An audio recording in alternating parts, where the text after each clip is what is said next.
like to read a little bit of my novel in progress. This one talks about the Jewish phrase, may their memory be for a blessing, though my witch protagonist turns it around.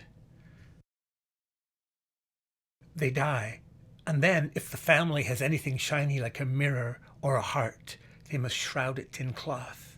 They wash the body, lay it out in cotton, no pendulous cuffs of splendid brocade, no ostentatious baubles or precious stones beyond the family jewels the dead were born with, or not. Someone prattles constant prayers so the demons don't come while the dead have let down their guard. It's hard to be on guard when you're dead, unless you're a demon. And the demon can enter your nose, your ear, or any other hole you're not watching with your eyes that can look no more.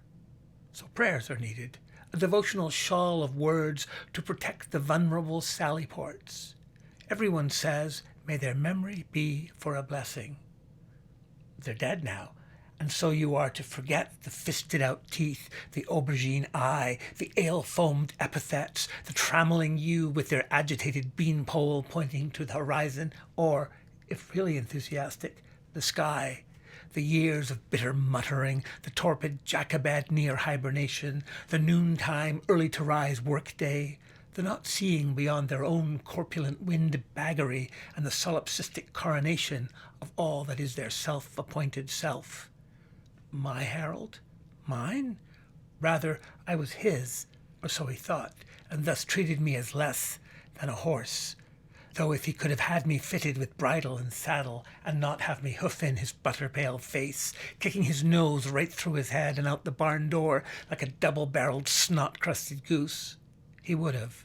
Good thing my King Harold fell ill, as if from homemade poison, became blue, then green, and then yellow, coughed his two hairy hurdy-gurdies into his mouth, the brown wings of his lungs flapping like a duck in seizure, then horked his soul past the stumpy fence of his black teeth, and died. May his memory be for a blessing, and his body be for the dogs. It was as if I sawed off my two legs, long putrefied with gangrene, and screwed on the jaunty gams of a dancing maid. My heart was a tambourine, and I skipped through the day and carolled through the night. And often I was not alone. This was the blessed new life I would like to remember, so that before I died, when my body was a gnarled parsnip, my face a cold scrotum, I'd be blessed by my own memory. May blessing be for my memory.